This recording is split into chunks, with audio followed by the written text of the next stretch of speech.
Hey guys, and welcome back. Today is going to be my February favorites. I hope you guys all had an amazing February. Mine was a little rough, not gonna lie. Now that it is March 3rd today, I'm starting to feel a little bit more hopeful, like spring is coming and the days are getting longer, and I think it's just really tough to get through January and February of the year. So I'm kind of looking forward to March. But I do hope you guys had a good February. Thank you as always for watching, and let's just go ahead and get started.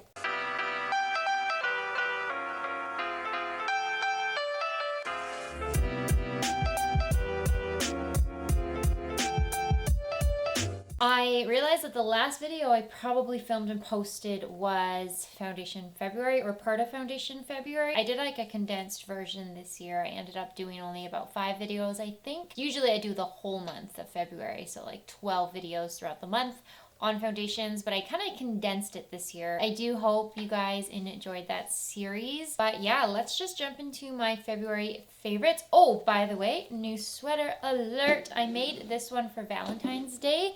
It is crocheted, and I added on these like little crocheted hearts that I did, which I thought were just so cute. They're not all exactly the same. They're kind of like crazy looking hearts. But yeah, I made this sweater. I crocheted it just in time. Like I finished it the night before Valentine's Day, and I love it. I've always wanted like a pink sweater for Valentine's Day, and I just think the hearts are so cute, and I'm really proud of it. So you guys can check out my crochet knitting account on Instagram. It's just Stitched by Chris. If you want to see more of the projects that I've been working on. I have not really had time over the first 2 months of the year to crochet or knit a lot. I just feel like I've been busy every night, and it's been tough to find a balance. But hopefully I will be able to kind of create more things, because it really brings so much joy into my life, like just being able to create designs. So yeah, check out my Instagram if you are interested. Also, let me know if you want more like crochet videos or knitting videos on my channel, because I can definitely do that. I was thinking about doing every so often, like showing you guys how I put together a sweater, like say like this one, or like how to knit videos. I don't know. Let me know if you'd like to see some of those on my channel. But jumping into my actual favorites, I really fell in love with like 3 lipsticks this month. First one is the Milani. What is this called? Oh my gosh. Milani. I really can't remember what these are called, but they look like this, and this is in the shade Secret, which is such a perfect nude.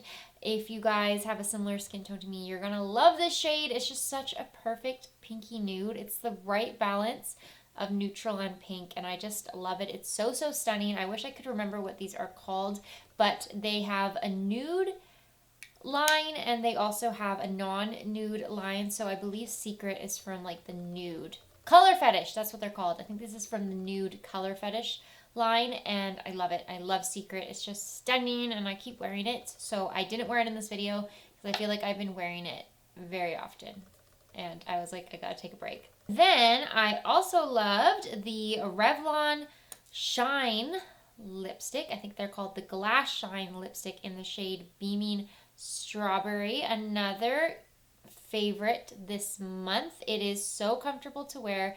It gives this beautiful glossy finish, like the most glossy finish that I found in like a bullet lipstick, and the shade Beaming Strawberry is such a beautiful pink. I really should have worn it today because it would have matched with my sweater, but I just love Beaming Strawberry. I pull it up every spring, I feel like, because it's just like a spring juicy pink shade, and I don't wear pinks that often, but I really do love Beaming Strawberry. Also, excuse the state of my nails. I have to paint them. Another glossy lipstick. I don't know. For some reason in February, I was just obsessed with glossy lips, glossy colors on my lips. And this one is from L'Oreal. It's one of their Color Riche Shine lipsticks in the shade Glossy Fawn. It's kind of like Beaming Strawberry. Oh, there's like pen marking on my hand, so just ignore that. But it's kind of like Beaming Strawberry in the texture and the shine, but it is nude, and it's the perfect glossy nude. I love this shade. I think Secret's a great matte nude, but this one, Glossy Fawn, is the glossy nude that you need to pick up if you have a similar skin tone to me. It's just dark enough that it doesn't look funny, but I also think it works when you layer it on top of deeper nudes. So if you want to get the darkness of a deep nude, but you want to get the shine that this one gives, this is great for layering, and it's just perfect. It's a great formula. It feels so comfortable. Both of these, really, these shiny lipsticks here, they're both very comfortable. They obviously don't last, but you can manage because they are flat topped. Like, both of them have that flat bullet, which makes it super easy to reapply if you need to. And I am loving glossy lips, like, so much. I think in spring I'm gonna just try and stick to like glossy lipsticks. I'm also drinking coffee, by the way. But like I mentioned, I was testing out foundations in February, so there were a couple that I wanted to mention because they're the ones I've worn most often. I do love the Guerlain L'Essential Natural Glow Foundation. That is so good, but I'm trying to like not wear that as much because I want to like reserve it for special occasions because I think it's like my favorite foundation of all time. But two that I have been loving so much, the L'Oreal Age Perfect 4-in-1 Tinted Balm. I have the shade 20 Fair. Even though it's fair, it is still wearable on my skin because the shade's actually quite dark. Like, it's pretty warm for a fair shade, plus it's very sheer, so the color doesn't matter as much, I guess. I love this. I can't explain why or how much I love this, but I just think it is such a cool drugstore product. Like, it is so comfortable on the skin. Started just blended it in with my fingers like a regular moisturizer. It lasts a long time for a balm product, and it's just such a cool product because it is a balm, but it still provides some coverage. Like, it's definitely sheer, like I said, but it will cover up areas like redness on my skin. My skin's kind of freaking out, like kind of dark spots or hyperpigmentation. Like, it does cover that up, but it still lets your skin look natural and glowy and fresh, and it's just incredible. I really love it. So I have to talk about it because I've just keep wearing it all the time.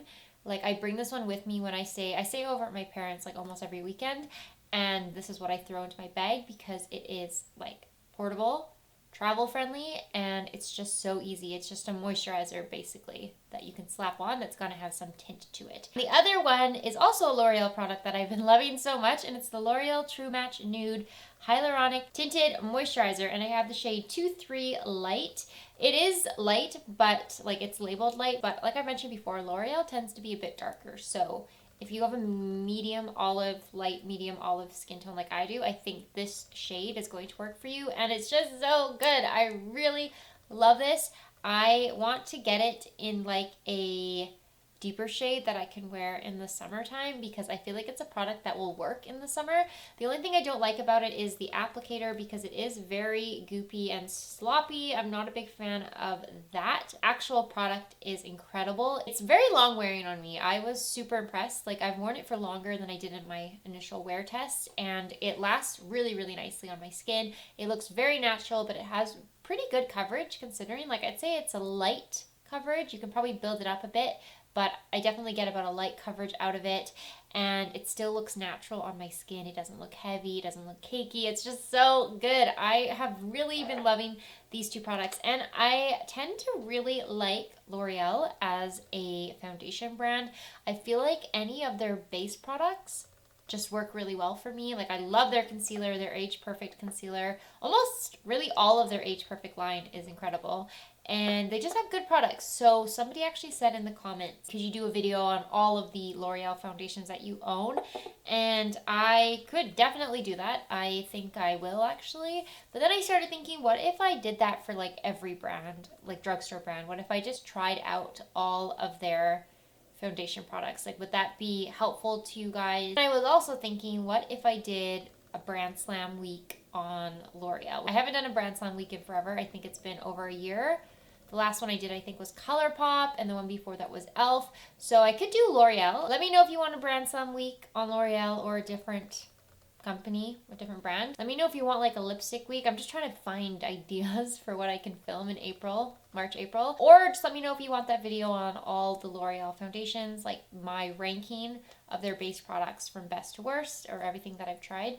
Let me know. My palette of the month, because I didn't really have base products because I was testing out, obviously, a bunch of foundations for February, but my palette of the month that I chose was the Revolution Reloaded Velvet Rose eyeshadow palette. I really like this palette. I think I'm not such a fan of like the packaging, and I feel like Revolution as a brand has come up with better products since, but it is a very cheap eyeshadow palette and the quality is really good. The only one I don't like so much is this glittery gold shade because it's very flaky, but the mattes in here are really good.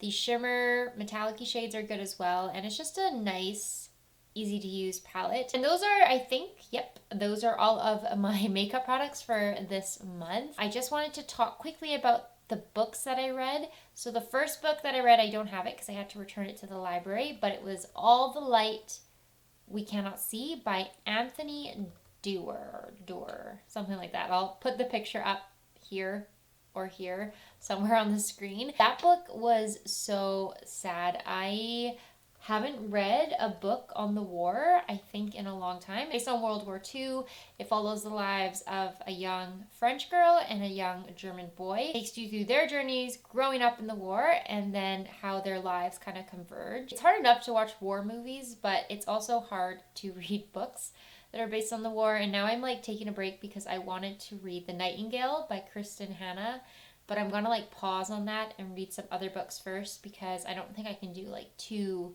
World War II books in a row. But I would definitely recommend All the Light We Cannot See. It's hard to accept what happened during that time, especially now knowing what's been going on in the Ukraine. It just put things way into perspective. It just felt very relevant to what's currently happening in the Ukraine. So it is good though. I would recommend it, and it doesn't take you long to read. It's a big book, but you go through it quite quickly. And the second book that I finished this month finally was The Two Towers by J.R.R. Tolkien. Obviously, it's the Lord of the Rings #2. It's my favorite movie in the trilogy, and I can confirm it is now my favorite book.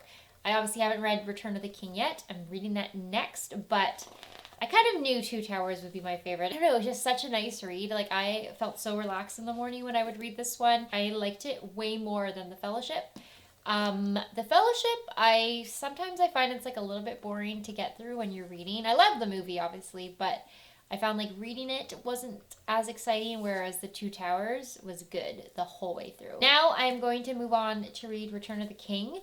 It is next on my list. I'm looking forward to it, finishing the series. Finally, I've postponed reading through the full series for so long now, and I'm glad that I finally am doing it. I love Lord of the Rings. I say if I had to pick like favorite movie, besides like When Harry Met Sally, because that's like my favorite movie, but besides that one, it would probably, like, Lord of the Rings would be up there. If I count the trilogy as one movie, definitely Lord of the Rings would be up there. Those are all of my favorites. I haven't really watched any shows recently, not since Ozark, I think. I can't wait for Bridgerton season 2. That's probably the next thing that I'm gonna watch. I haven't really watched a lot of TV lately. I don't know why. I guess I just haven't been sitting down and like watching TV. I feel like I've just been busy every night. So I don't know what I've been doing though to fill that time. That sums up this video. I hope you guys enjoyed it. Again, I hope you had a good February and are looking forward to March. Thank you as always for watching. Don't forget to follow me on Instagram and Twitter. Oh yeah, let me know what videos you'd like to see. Brand slams, lipstick week, L'Oreal videos. Let me know what you want to see in the future. Please subscribe if you'd like to see more videos, and I'll see you in my next one.